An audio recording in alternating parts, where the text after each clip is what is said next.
Pagkakaiba ng HIV sa AIDS. First question is, ano nga ba ang pinagkaiba ng HIV and AIDS?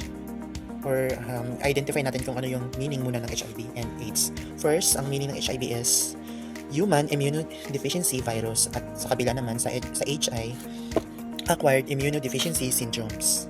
First, ang i-discuss natin ng HIV or Human Immunodeficiency Virus. Well, ang goal natin dito is to identify kung ano nga ba yung pagkakaiba ng dalawa para mas malinawan kayo. Una, sa HIV muna tayo. Okay, kung natandaan mo sa unang sinabi ko, ano nga meaning ng HIV? Bago natin talakayin, or bago ko sabihin sa inyo, ano muna yung meaning, or comment down below sa baba. Comment na kayo sa comment section, and bago ko sabihin yung meaning, start na natin siyang i-identify. Pag sinabing HIV, ito ay isang virus na umaatake sa immune system. So, umaatake pa lang siya pag HIV. Sa immune system sa katawan, umaatake sa immune system sa katawan, nakukuha sa pamamagitan ng pakikipagtalik, pagbabahagi ng mga needles, or yung example nito ay yung halimbawa sa mga nagpapatato. For example, yung ginamit na needles ay nagamit na rin sa may taong may sakit ng HIV, pwedeng makahawa ito sa taong walang sakit. So, needles o mula sa ina hanggang sa anak. Halimbawa yung nanay, dati siyang may HIV, pag nanganak siya, yung anak niya meron din, yun ang example niya, kasi nagmula yung anak sa nanay, yung dugo niya kasi. Yun. Tapos, and then, ang mga taong may HIV ay maaaring walang sintomas sa loob ng maraming taon. Yan guys, ito na yung pinaka-nakakaano. So, maaaring walang sintomas sa loob ng maraming taon. Hindi mo malaman basta-basta na may HIV ka na, kaya ingat-ingat kayo dyan. Ang mga taong may HIV ay maaaring walang sintomas sa loob ng maraming taon, pero maaari pa rin nilang maipasa ang virus. Yan guys. Kahit hindi mo alam kung may virus ka or may symptoms, maaari ka pa rin makapasa sa taong walang sakit. Now, let's move on to the dates or acquired immunodeficiency syndromes.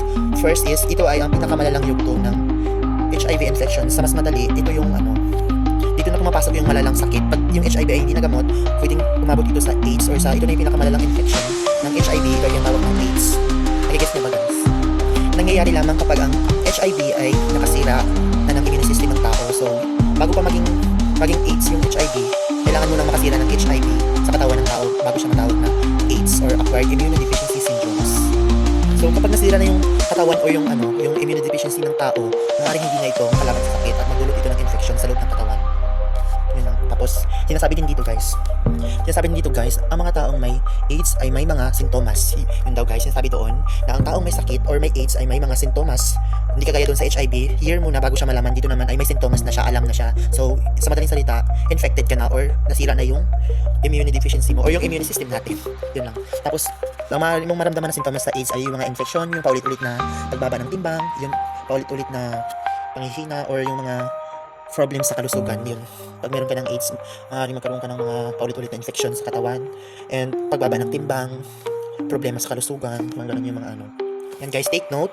Sa madaling salita, ang HIV ay ang virus na nagdudulot ng sakit, habang ang AIDS ay ang kondisyon na nangyayari kapag ang HIV ay nakasira na or nasira na ang immune system ng tao or ng katawan ng tao. Yun, take note yan guys. Comment nyo sa baba kung meron kayong natutunan sa video na ito.